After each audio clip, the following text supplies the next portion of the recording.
Olá a todos, tudo bom?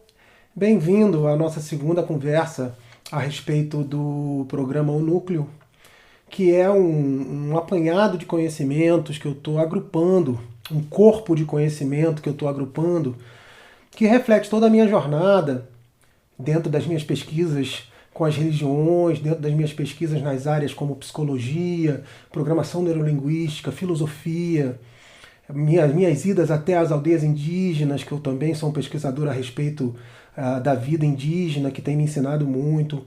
Também pesquisas com as medicinas sagradas indígenas. Tudo isso eu juntei, eu tracei paralelos, eu conectei informações de diferentes linhas, porque eu julgo que é a partir daí que a gente realmente tem sabedoria, né? Antes de eu iniciar essa nossa segunda conversa, eu gostaria de falar algumas coisas para vocês. Essas informações que a gente está levantando aqui, elas mexem profundamente com a gente, né? A gente está mexendo com crenças, às vezes, muito arraigadas dentro de nós. Então, é natural que a gente sinta, por exemplo, formigamento no nosso corpo quando a gente está tendo acesso a essas informações. É natural que a gente sinta às vezes uma necessidade de rejeição daquilo, uma certa raiva ali no fundo, ou uma vontade de ir embora, porque aquilo de repente está mexendo em alguma coisa em você. É natural que você se sinta às vezes flutuando também, quando você está tendo acesso a essas informações. Tudo isso é natural. Tudo isso significa que você está sendo trabalhado internamente. Você está sendo reprogramado internamente com uma nova realidade, com uma nova dimensão. Porque o que é dimensão? Dimensão nada mais é do que um ponto de vista diferente.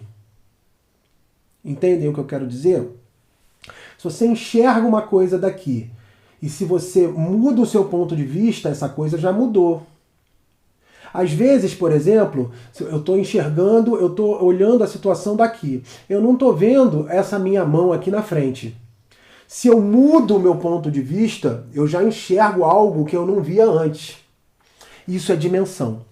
Então, como nós estamos mexendo com estruturas internas, programações internas nossas, é natural essa sensação. Às vezes você pode se sentir também um pouco cansado depois da nossa conversa. Então descansa um pouco, se o seu corpo pedir para você dormir, vai dormir, não tem problema. Porque isso é sinal de que você está sendo reprogramado. Novas informações estão chegando dentro do seu campo, dentro do seu sistema. Isso aqui não é, a proposta não é uma aula. A proposta aqui é que a gente se conecte e nos transforme realmente em um sistema onde os conhecimentos eles vão se distribuindo e se integrando dentro da ressonância de cada um, né? Vai ter um que de repente vai se conectar com uma parte desse conhecimento mais, outro vai se conectar com outra. Eu sugiro que se assista o vídeo, esses vídeos, várias vezes, né? Quando eu assisto, eu já assisti 4 vezes o meu primeiro vídeo, e cada vez que eu assisto, eu aprendo alguma coisa diferente. Porque, como eu falei, os conhecimentos são gatilhos, e eles não são gatilhos somente para o conhecimento que está sendo passado ali naquele momento. Eles são gatilhos para conhecimentos internos nossos, que a gente já tem dentro de nós. Então, às vezes, um conhecimento, uma palavra, um novo paradigma abre horizontes, dimensões para a gente começar a receber insights, até de outras coisas também. Né? O que são insights? Vamos analisar a palavra insight. Insight é visão de dentro. Se fosse algo que vem de fora para dentro, seria outsight. Então, insight, quando a gente recebe um insight, a gente não está recebendo de fora para dentro. A gente está despertando de dentro para fora. Isso é legal a gente entender, porque isso já abre novos campos aí de compreensão, para que a gente possa receber esses conteúdos que vão aflorar dentro da gente na medida em que eu for falando aqui as coisas e a gente for entrando dentro dos assuntos. Então é natural que, por exemplo, quem esteja assistindo o primeiro vídeo, quem não assistiu o primeiro vídeo, de repente caiu aqui de paraquedas nesse segundo vídeo, eu sugiro que assista o primeiro vídeo, eu vou colocar o link aqui embaixo, para que possa ter a base necessária para que a gente possa entrar nesse segundo momento, que aí já é um segundo momento de novas informações. Porque o que acontece? O nosso sistema ele se autoprotege.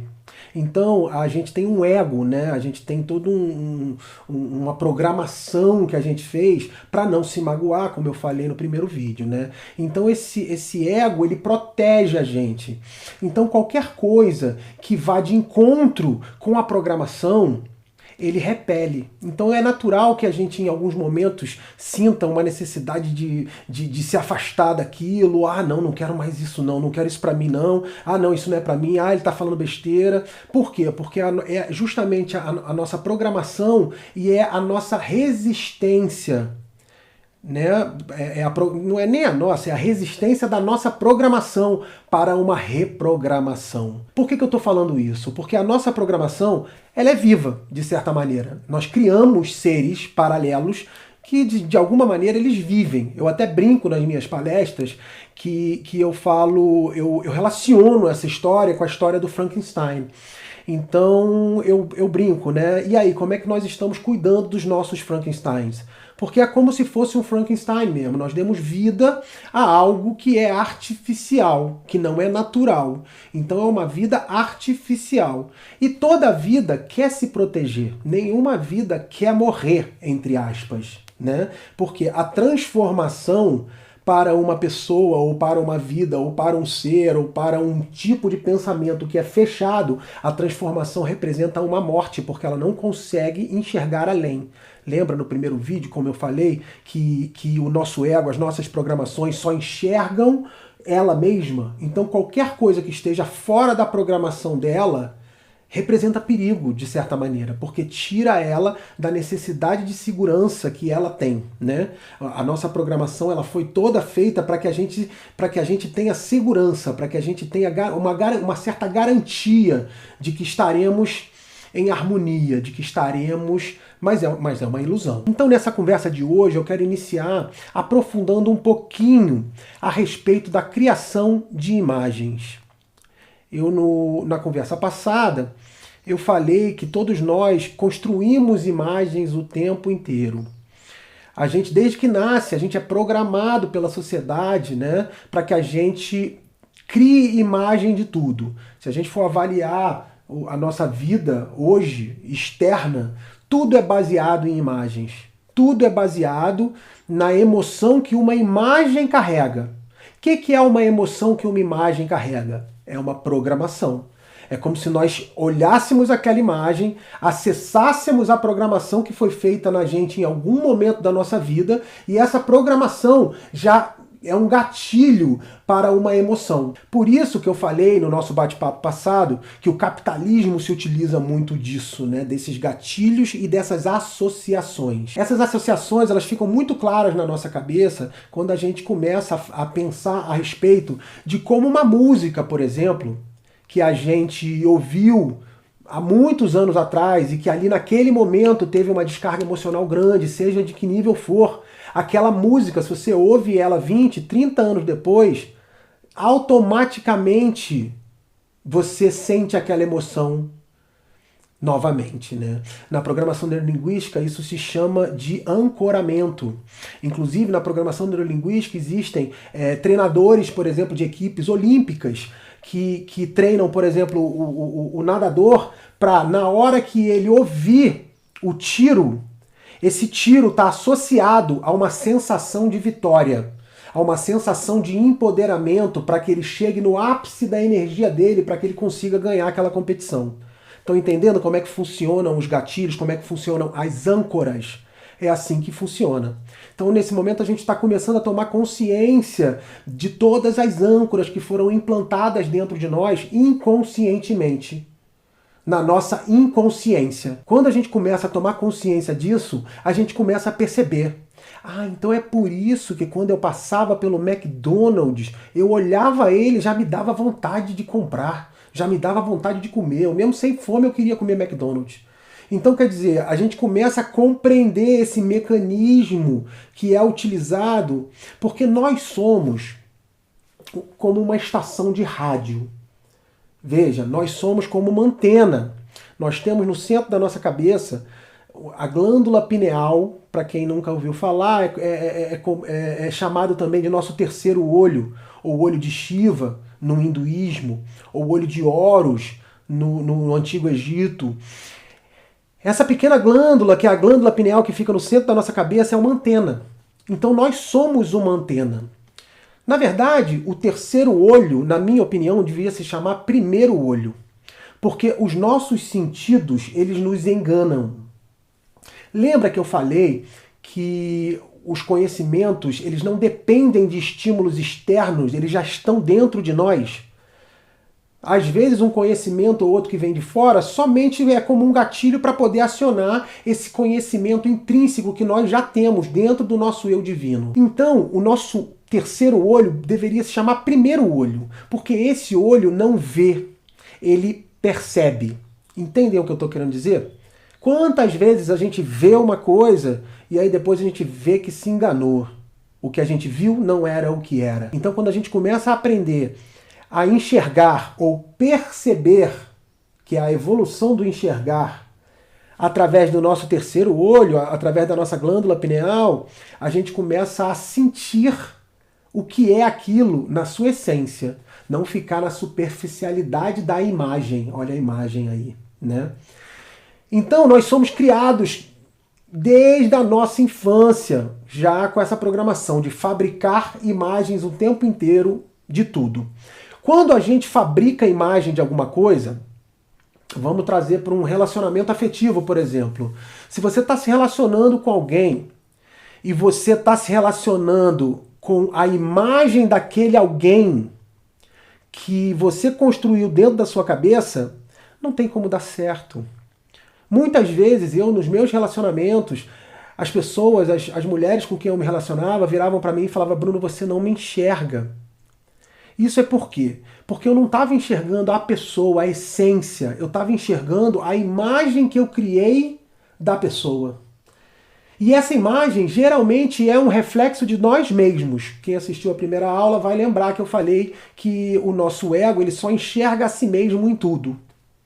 Tudo se refere a ele, não existe outras coisas além dele, porque ele quer ser, ele aprendeu a ser, ele foi programado a ser o centro do mundo. Sempre que existe uma imagem, ela interfere, ela obstrui, ela bloqueia o relacionamento.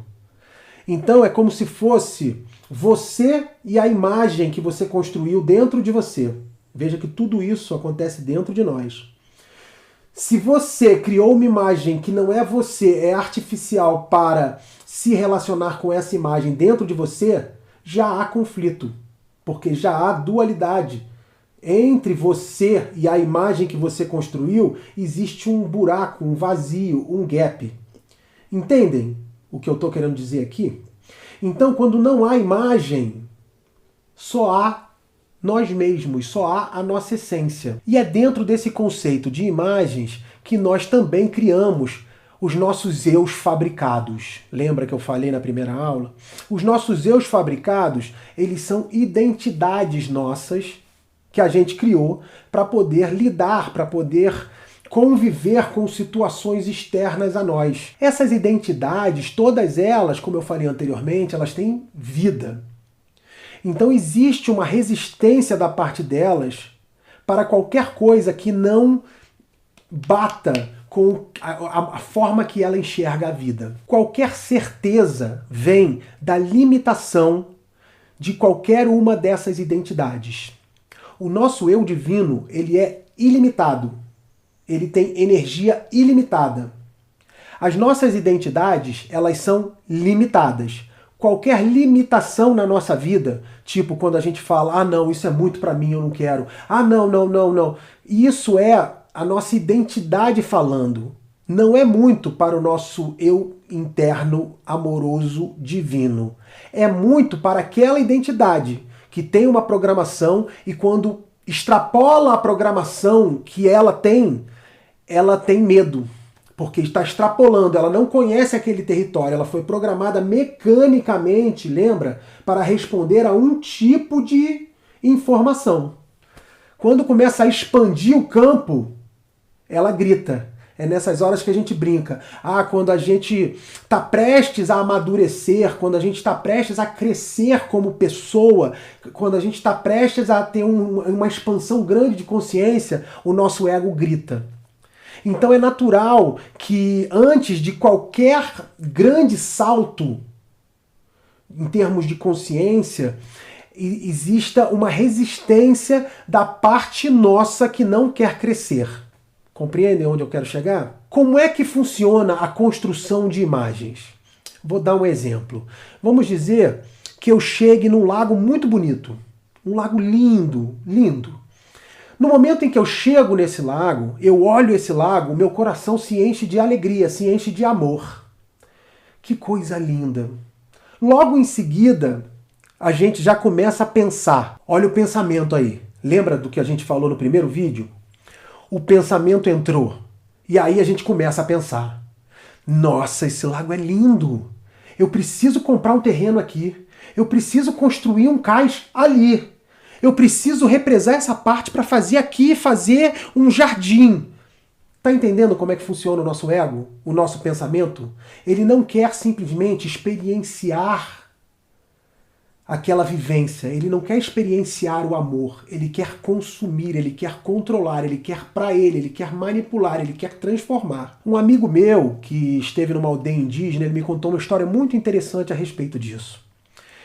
Ele falou que ele chegou num lugar na aldeia mais distante, e aí ele sentou na grama e ficou olhando a paisagem, e um indígena veio, não falou nada, sentou do lado dele e não falou uma palavra.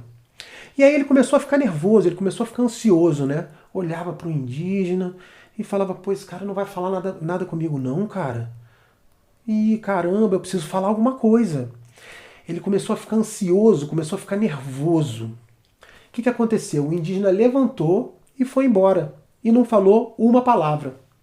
E aí ele naquela peia, naquele conflito interno, aí veio o insight.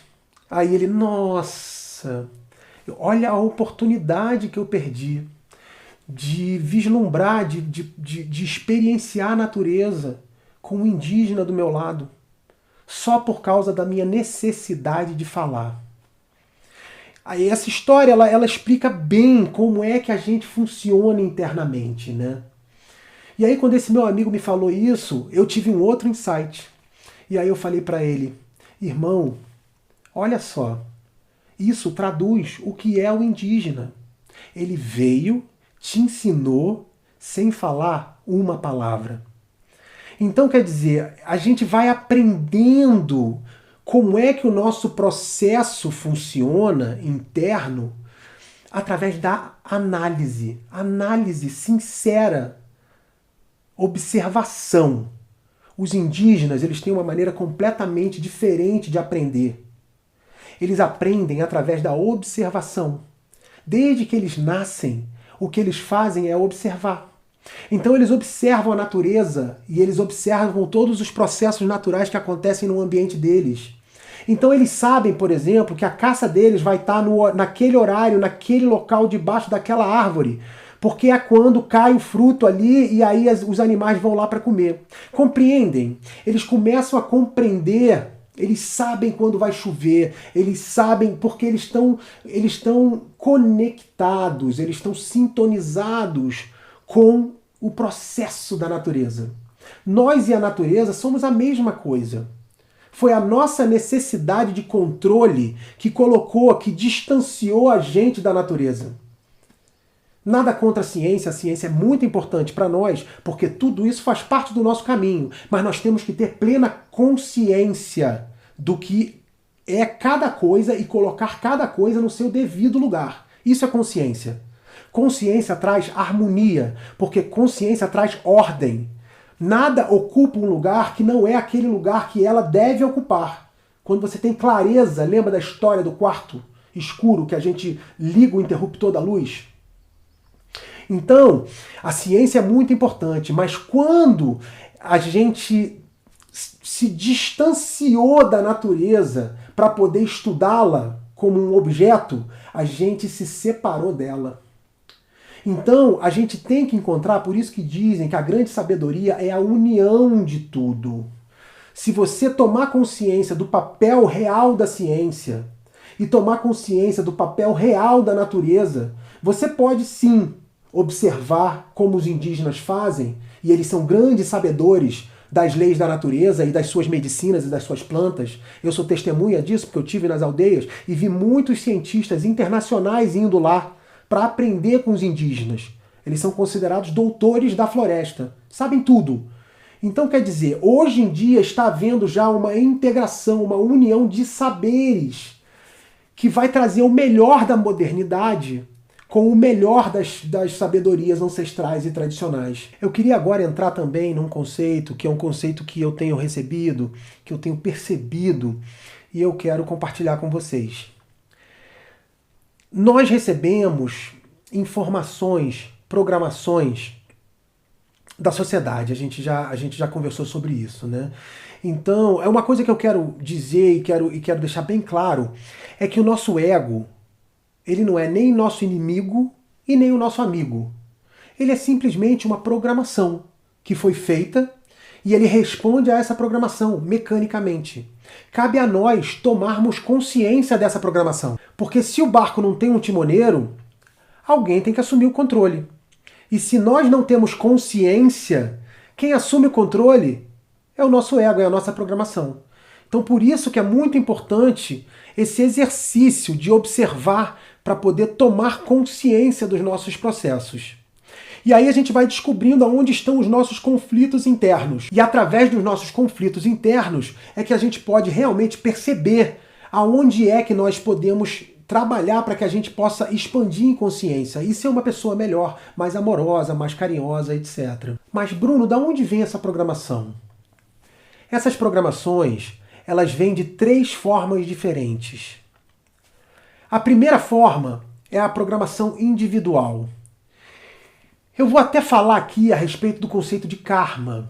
Muito se fala a respeito de karma, não, porque nós temos karmas, nós temos que pagar os nossos karmas, etc.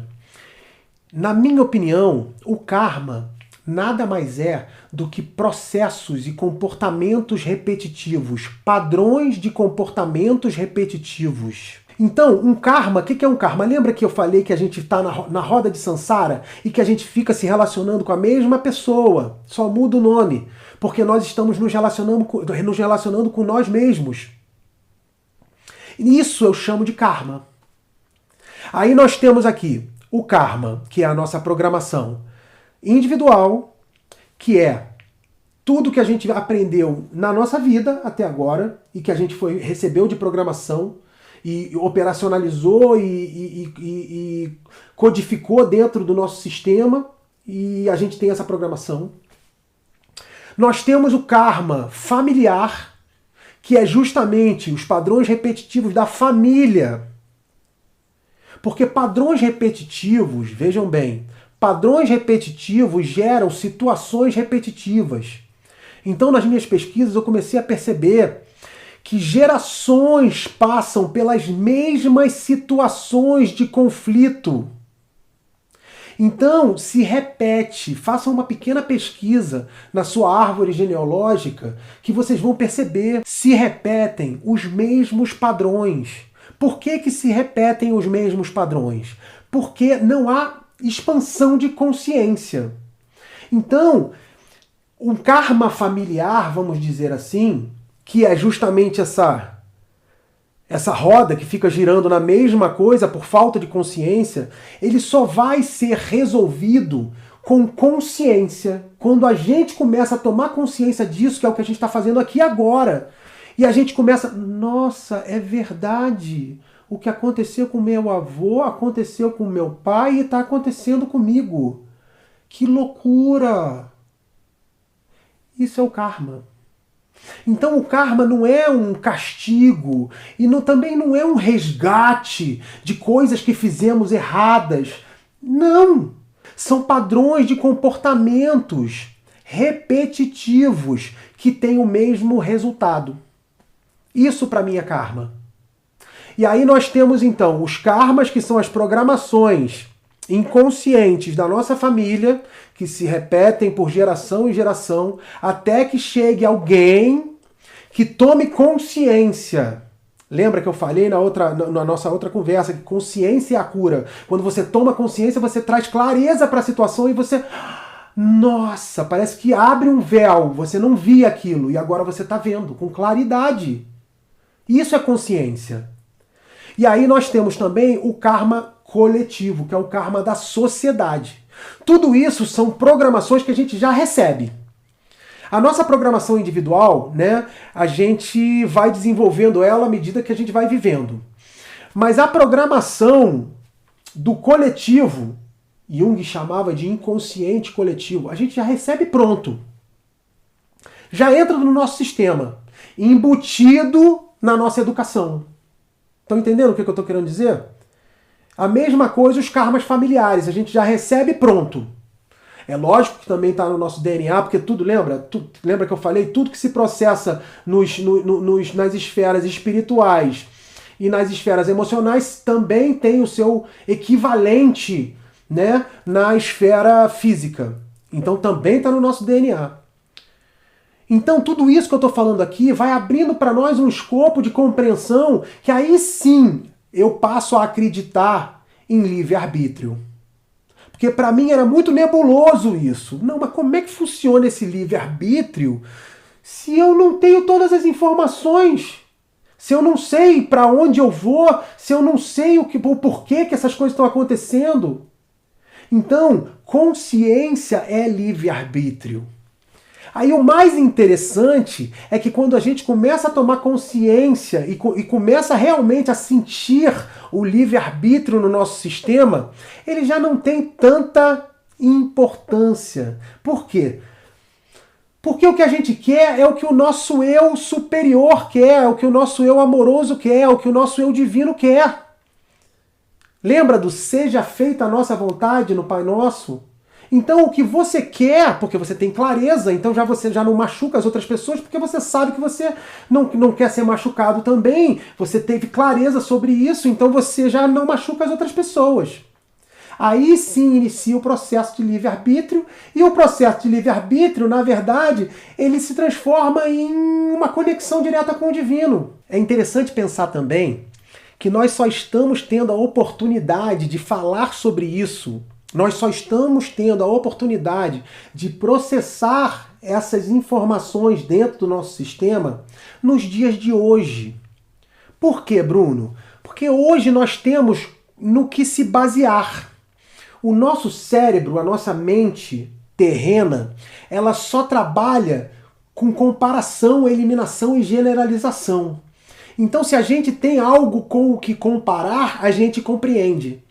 Vocês percebem que quando eu dou um exemplo, vocês assimilam de uma forma muito mais fácil. Tipo, ah, sim, agora eu entendi. Por quê? Porque vocês compararam com um exemplo e aí tiraram a sua interpretação disso, né? Então, somente nos dias de hoje que nós temos a possibilidade de compreender tudo isso. Por que é mais fácil compreender isso hoje? Porque hoje nós temos o computador.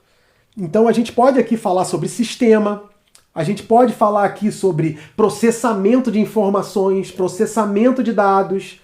Nós podemos falar aqui de comandos, por exemplo, também. Que você dá um comando para o computador, ele te devolve uma resposta. Então a gente começa a compreender como é que funciona essa parte nossa que é artificial. A internet, ela é uma manifestação física do que vai ser a nova era que chamam, né? A gente aqui está desenvolvendo uma visão mais esclarecida sobre as coisas. Então a internet veio para a gente já começar a ter uma noção no físico do que é a interligação, do que é o mundo inteiro interligado, do que é o compartilhamento, de como funciona a natureza. A floresta, ela tem uma verdadeira internet por debaixo da terra. Através das suas raízes, as árvores que estão mais bem sedimentadas, elas doam, elas compartilham energia, nutrientes e também informação a respeito do meio ambiente que elas estão inseridas, a respeito de possíveis predadores. Tudo isso é compartilhado por debaixo da terra, pelas raízes das árvores. Então elas doam nutrientes para as árvores que estão com dificuldade de crescimento, para as árvores que estão em fase de crescimento.